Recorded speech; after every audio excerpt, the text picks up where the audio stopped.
আমাদের মাথায় অনেক সময় অনেক আজে বাজে চিন্তা ঘুরপাক খায়। আবার আমরা অনেক সময় আজে বাজে চিন্তার বশবর্তী হয়ে আজে বাজে কাজ করে ফেলি।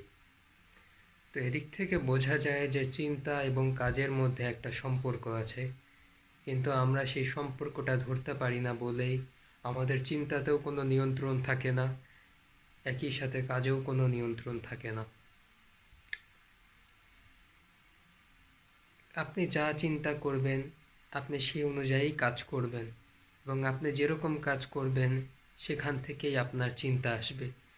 এই দুইজনের মধ্যে সম্পর্কটা হচ্ছে লাইকেনের মতো, একটা ছাড়া আরেকটা টিকবে না। কাজেই আপনার যদি মনে হয় আপনার জীবনে বেশ কিছু ভালো কাজ করা দরকার, আপনার ভালো চিন্তা করা শুরু করতে হবে।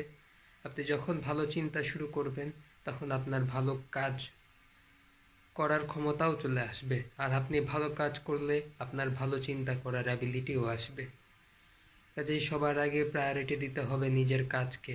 কোনো একটা চিন্তা থেকে বিরত থাকতে, কোনো বাজে চিন্তা থেকে মস্তিষ্ককে ফ্রি রাখতে সবার আগে কিছু কাজ করতে হবে, যেই কাজগুলোর মাধ্যমে ওই বাজে চিন্তা থেকে দূরে থাকা যায়।